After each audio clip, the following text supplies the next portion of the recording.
I'm extremely grateful to the Honorable LOP for coming to Manipur 3 times, and all the members of the India Alliance, Akhilesh of the Samajwadi Party. Then we have Mamata ji of the Trinamool Congress. Then we have Stalin ji from the DMK.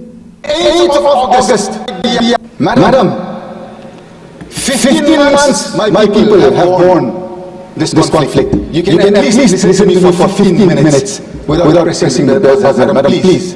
I would be grateful. I think we have earned that sort of time at least.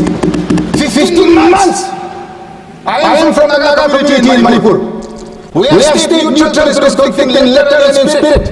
We have not taken sides with anybody, thinking that being neutral, we would one day usher in peace. On the 8th of August, 2024, our Honorable LOP came to Manipur. I'm extremely grateful to the Honorable LOP for coming to Manipur 3 times, and all the members of the India Alliance, Akhilesh ji of the Samajwadi Party. Then we have Mamata ji of the Trinamool Congress. Then we have Stalin ji from the DMK. Then Uddhav ji from the Shiv Sena. Sharad Pawar ji from the original NCP. And all the alliance partners of the UPA on the India Alliance. I am so grateful that they have kept alive the Manipur issue in this August House, telling the people of our nation that Manipur should come first, madam. 2 more minutes, madam. When the LOP came to Manipur, we were given an audience with the Honorable Governor at 5 p.m. on the 8th. I was also part of that delegation. We gave suggestions, and I gave 2 clear suggestions on how to bring peace to Manipur. I think it has not been acted upon because Manipur, you have taken it as not part of this nation. That day I had very clearly said, the Nagas are not part of this conflict. We are neutral to this issue. We had requested the Rajapal to take the help of the Naga leaders, the Naga community leaders, and send them out to the Kuki as well as to the Meitei areas to usher in peace, to start with that. That day we had given that suggestion. Secondly, it was very clear in our suggestion we had said, the person who is spreading this, one community is saying that the Chief Minister has originated this entire conflict. You can at least, madam, you have another 49 more members in your kitty in the state, other than the Chief Minister. The Honorable Prime Minister, I'm sure, can replace him immediately with no questions asked. My question is, madam, is it so difficult to replace one man and bring peace to our area? आप जब इतना सा छोटा प्रदेश में कुछ शांति और न्याय नहीं दिला सकता है, इतना बड़ा देश में आप क्या करेंगे? कंप्लीट करिए। किसको विश्वास करेंगे, madam? This is why, madam, this budget that Nirmala Sitharaman ji has placed before us, she has talked about tourism in the rest of the country. She has mentioned nothing about tourism going to the northeast. If you see, madam, if you go to any prestigious or any hospitality sector in the rest of the country, you will see youngsters from the northeast everywhere. It is all our youngsters, jobless in the northeast. Had, tourism been encouraged in the northeast, in the budget there is not a single mention. I would like for the Honorable Finance Minister to add the northeast in a tourism map and include that they will encourage and bring forth tourism to such an extent that our people do not have to look to the rest of the country for our survival. So end with, madam, thank you very much for giving me time to speak today, and I'm grateful to this nation. माननीय सदस्य अमरा Ram ji. How many streams of income do you have? Currently I have 2. Currently 2. How many streams of income do you have? Right now, 6 lakhs. 6 lakhs. That's a package, but it's only one income. Government's strong commitment. Thank you very much for the opportunity given. माननीय सदस्यगण, जो भी budget पर अपना लिखित भाषण देना चाहते हैं वे सभा पटल पर दे सकते हैं। माननीय सदस्य श्री अखिलेश यादव जी।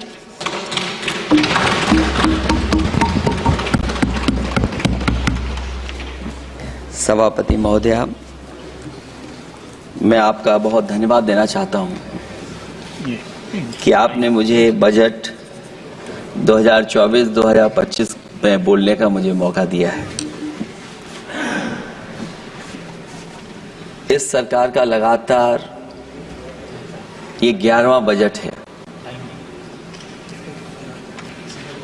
11वें बजट के बाद भी नाउम्मीदगी दिखाई दे रही है और सरकार में है तो सरकार के लोग तो अच्छी बात करेंगे ही, न केवल नाउम्मीदगी दिखाई दे रही है बल्कि जो चेहरों पे खुशी होनी चाहिए थी सरकार बनने के बाद, वो चेहरों पे उतनी खुशी नहीं दिखाई दी।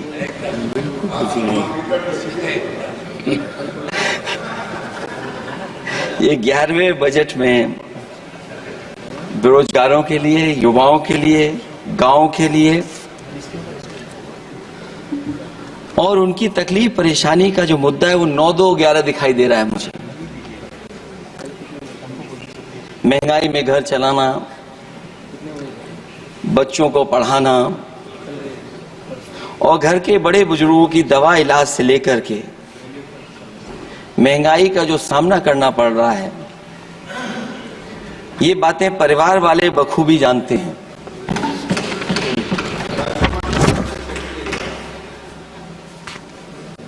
मैं जब सत्ता पक्ष के लोगों के जो आंकड़े देखता हूं और सुनता हूं, अगर इतना सब कुछ 10 साल में अच्छा हुआ है तो आप हंगर इंडेक्स में कहां खड़े हैं? अगर 10 साल बाद भी यही बात सत्ता पक्ष की तरफ से आएगी कि हम कहां खड़े हैं। आपने बड़ा सपना दिखाया make in India. Uttar Pradesh जैसे बड़े स्टेट से सबसे ज्यादा लोकसभा के सांसद चुने जाते हैं। हमें कोई बहुत बड़ा प्रोजेक्ट नहीं मिला, कोई बड़ा प्रोजेक्ट नहीं मिला, प्रधानमंत्री जी मिले हमें। और अगर कोई सभापति महोदय कोई बड़ा प्रोजेक्ट मिला हो 10 साल में, कोई आईआईएम मिला हो,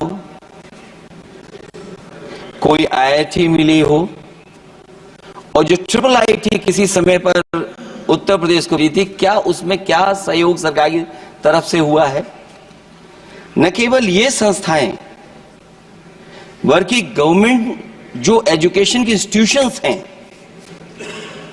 वो सेंट्रल की तरफ से कौन सी नई आ गई? मेडिकल के क्षेत्र में कोई बड़ा संस्था ही हो? जो 2 एम्स आए हैं, मुझे याद है कि रायबरेली का एम्स भी समाजवादी सरकार में जमीन दी गई, उसके परिणाम में क्यों एम्स बन गया। गोरखपुर में भी जो एम्स आया समाजवादी सरकार थी, जमीन दी गई तब एम्स आया। और जो एम्स आ भी गए हैं अगर वहां 2, क्या उनमें पर्याप्त इलाज मिल पा रहा है? केवल यही नहीं, मेक इन इंडिया सपना तो ये दिखाया गया था कि अगर प्राइवेटाइजेशन हो जाएगा तो नौकरियां मिल जाएंगी। कुछ हद तक तो बहुत सी चीजें प्राइवेटाइज हो गई, लेकिन नौकरियां कम होती चली गई। और जो सबसे बड़ा सवाल है, जो पीड़ित परिवार के लोगों को जो हक और सम्मान मिलता है, क्या ये सरकार वो दे पा रही है? टैक्स कलेक्शन में सपना दिखा रहे हैं कि हम यहां पहुंच गए हैं, आखिरकार एक्सपोर्ट क्यों कम होता चला जा रहा है? और हम जो ट्रेड डेफिसिट है उसको कैसे खत्म करेंगे?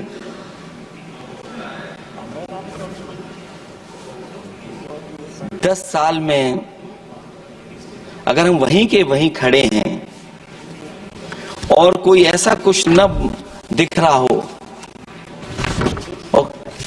परिणाम जो रिजल्ट आए हैं यूपी के, उसमें दिखाई दे रहा है कि आपने कितना काम किया है।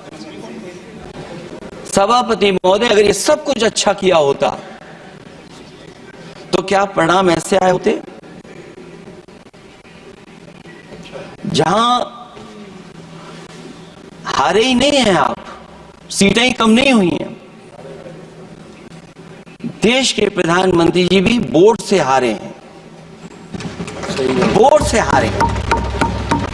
जो कभी 5 लाख तक जीतना था जिन्हें, या 10 का टारगेट बनाया था, कितने से जीते? तो कम से कम इन चीजों को तो देखें। मैं जब सुनता हूं सत्तापक्ष लोगों को, तो मुझे वो लाइनें याद आ जाती कि वो झूठ बोल रहा था, बड़े सलीके से मैं एतवार न करता तो और क्या करता।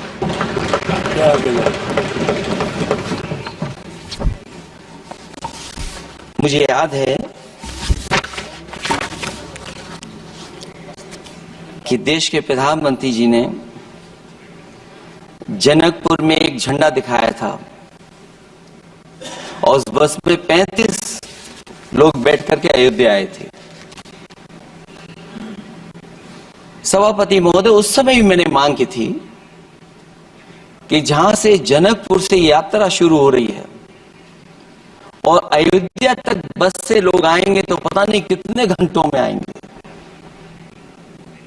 मैंने मांग की थी कि वहां से लेकर के अयोध्या तक एक्सप्रेस वे बनना चाहिए, कि कम से कम जो जनकपुर से आए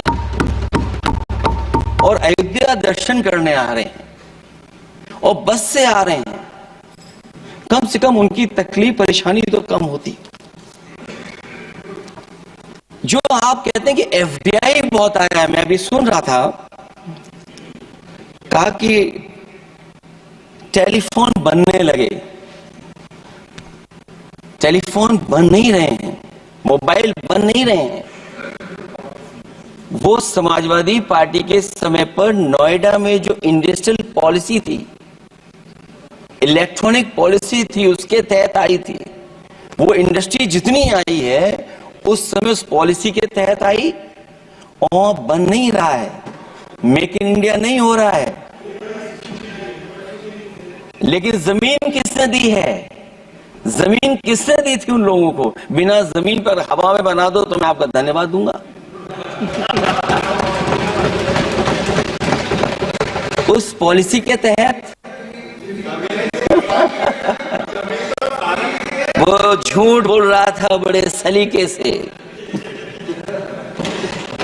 आप कह रहे हैं कि एफडीआई लाए हैं हम लोग। एफडीआई, अगर पूरे देश का हम एफडीआई देखें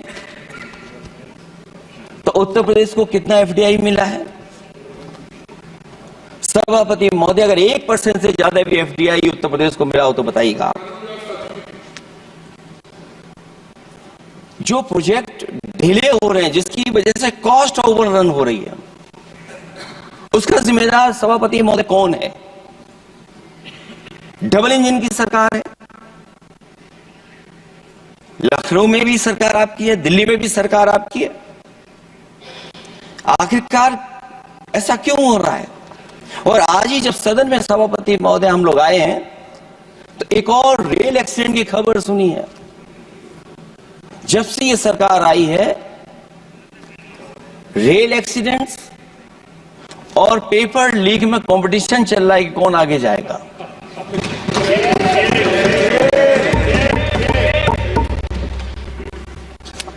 मैं तो अखबारों में पढ़ता था सभापति महोदय कि तोड़ फोड़ करके ये सरकार बनाती है।